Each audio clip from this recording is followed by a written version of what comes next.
চিম্পু। আজ বাংলা বইয়ের ফণীমনসা বনের পরী নাটকের হাতে কলমের 1 থেকে 13 পর্যন্ত প্রশ্নের উত্তরগুলো এসএস ম্যামের কাছ থেকে জেনে নেব। চলো তাহলে।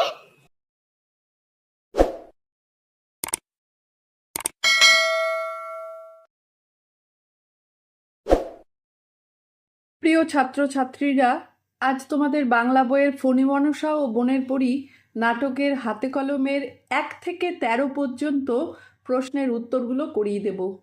তোমরা ভিডিওটা পুরো দেখবে। 1 দাগের প্রশ্নটি হলো, নিচের প্রশ্নগুলোর উত্তর নিজের ভাষায় লেখো। 1 ফণীমনসা তুমি দেখেছো? কোথায় দেখেছো? উত্তর হবে হ্যাঁ দেখেছি, রাস্তার ধারে দেখেছি। 2 আর কোন কোন গাছ তুমি দেখেছো যাদের কাঁটা আছে? উত্তর হবে কুল, গোলাপ, লেবু গাছের কাঁটা আছে।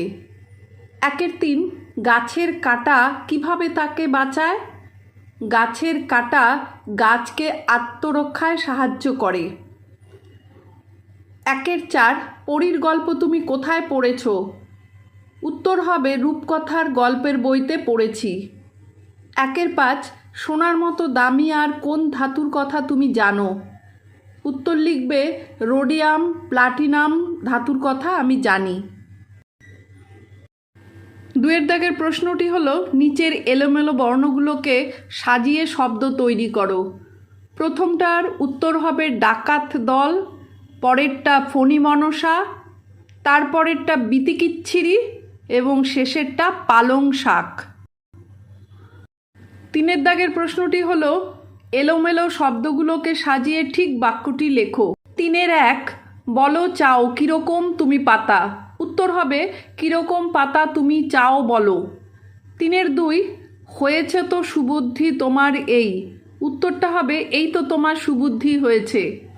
3 না আর পাতা চাই সোনার? উত্তর হবে সোনার পাতা আর চাই না। 4 দাগের প্রশ্নটি হলো, নিচের শব্দগুলোর একই অর্থ বোঝায় এমন শব্দ নাটকে ছড়িয়ে আছে। নাটক থেকে খুঁজে নিয়ে যে শব্দটি নিচের যে শব্দটির সঙ্গে মানায় লেখো। বিশ্রী বিচ্ছিরি হবে, বল্লম বর্ষা, সমস্ত সব, ভীষণ ভয়ানক, শরীর চেহারা, গর্ব দেমাক, কঙ্কালসার হাড় জিরজিরে, তবে তাই হোক তথাস্তু, অনেক, অজস্র, হঠাৎ, সহসা, ভাগ্য, বরাত, আবদার, বায়নাক্কা, অবস্থা, হাল এবং প্রতিজ্ঞা হবে পণ। 5 দাগের প্রশ্নটি হলো, নিচের বাক্যগুলোর দাগ দেওয়া প্রতিটি অংশই কোনো না কোনো আওয়াজ বোঝায়। এমন অনেক শব্দ নাটকে ছড়িয়ে আছে, খুঁজে বার করে লেখো। 2টো করে দেওয়া হয়েছে, যেমন ছাগল কচকচ করে পাতা খেলো আর পথ পথ পথ ওড়াই পাতা। তেমনি আরও 2টো লেখা আছে, মঠ মঠ মঠ ভাঙি মাথা, আর একটা হলো ব্যা ব্যা ব্যা যা কিছু পাই চিবিয়ে যে খাই।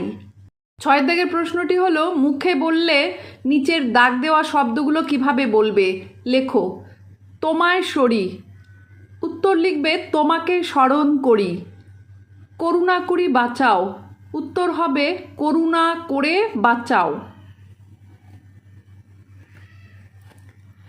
7 দাগের প্রশ্নটি হলো, দাগ দেওয়া অংশে সমার্থক শব্দ বসিয়ে নিচের বাক্যগুলো আবার লেখো। শব্দ ঝুড়ির সাহায্য নিতে পারো। 7 আহা হা ব্যথায় মরি, এখানে ব্যথায় হবে যন্ত্রণায়।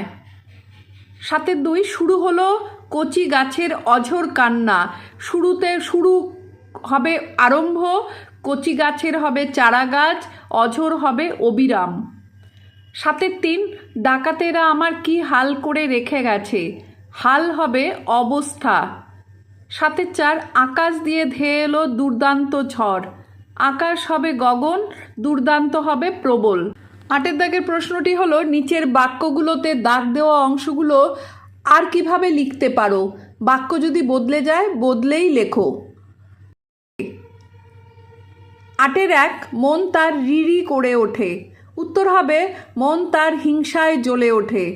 8 ছোট্ট গাছটির এবার দেমাকে যেন মাটিতে পা পড়ে না। উত্তরটা হবে ছোট গাছটির এবার গর্বে বুক ভরে ওঠে। 8-এর 3 জিভে জল ঝরছে গো তোকে পেয়ে। উত্তর লিখবে তোকে পেয়ে ভীষণ লোভ জাগছে। 8-এর 4 ঘাট হয়েছে কানে ধরি। উত্তর লিখবে আমাকে মাফ করে দাও কান ধরছি। 9-এর দাগের প্রশ্নটি হলো কাচ ফাচ আর চাইনা এই বাক্যে পরপর দুটো শব্দ বসেছে, কাচ আর ফাচ, কাচ ফাচ, যেখানে দ্বিতীয় শব্দটির তেমন কোনো মানে নেই।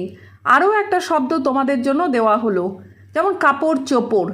এরকম শব্দ তুমি আর কটা লিখতে পারো, লেখো। যেমন উত্তর হবে জামা টামা, ছিঁড়ে ফিরে, জল টল, ঘর টর। 10-এর দাগের প্রশ্নটি হলো ছাগল খেয়ে ফেলেছিল কচি কচি পালং পাতা। দাগ দেওয়া অংশে একটা শব্দ পরপর দুবার ব্যবহৃত হয়েই একটার জায়গায় অনেকগুলো পাতা বোঝাচ্ছে। এইরকম আর কটা শব্দ পরপর দুবার ব্যবহার করে একের জায়গায় অনেক বোঝাতে পারবে? নাটকে এমন কটি শব্দ খুঁজে পাও তা দেখো। উত্তর হবে কেঁদে কেঁদে, তারপর সুন্দর সুন্দর, তারপর ছিঁড়ে ছিঁড়ে, ছোট ছোট। 11 দাগের প্রশ্নটি হলো নিচের শব্দগুলোর বিপরীতার্থক শব্দগুলো নাটকেই আছে, শব্দগুলো খুঁজে বার করো, সেই সকল শব্দ দিয়ে বাক্য রচনা করো। যেমন দুর্বুদ্ধি সুবুদ্ধি, রামের সুবুদ্ধি হয়েছে। দুঃখ আনন্দ, ক্লাসে প্রথম হয়ে ননির খুব আনন্দ হয়েছে। অসন্তুষ্ট সন্তুষ্ট, আমি তোমার উপর সন্তুষ্ট হয়েছি। অল্প বেশি, বেশি করে খাবার খাও শরীরে বল পাবে। অসুন্দর সুন্দর, ফুলটা খুব সুন্দর। বুড়ো বাচ্চা, ফণিমনসা গাছটি বাচ্চা গাছ ছিল। 12 দাগের প্রশ্নটি হলো মৃদু মন্দ বাতাস শব্দটির মানে হালকা হাওয়া, আর মন্দ কথাটা সাধারণত আমরা ব্যবহার করি খারাপ বা ভালো নয় অর্থে। দুটো অর্থেই দুটো বাক্য লেখো। মন্দ খারাপ অর্থে বোঝায়, মন্দ কথা বলা উচিত নয়। আর একটা মন্দ হবে ধীর, সন্ধেবেলায় মন্দ মন্দ বাতাস বইছে। 13 দাগের প্রশ্নটি হলো নিচের শব্দগুলো দিয়ে বাক্য লেখো। ওলট পালট, ঝড়ে ফুলের সুন্দর বাগানটা ওলট পালট হয়ে গেল। দুর্দান্ত, রাম পরীক্ষায় দুর্দান্ত ফলাফল করেছে। ঝিকিমিকি, আকাশে তারাগুলো ঝিকিমিকি করছে। স্বচক্ষে, তুমি যা করেছো তা আমি স্বচক্ষে দেখেছি। দুর্দশা, গরিবদের দুর্দশা দেখে আমার খুব কষ্ট হয়। আজ তাহলে এখানেই শেষ করছি। টাটা।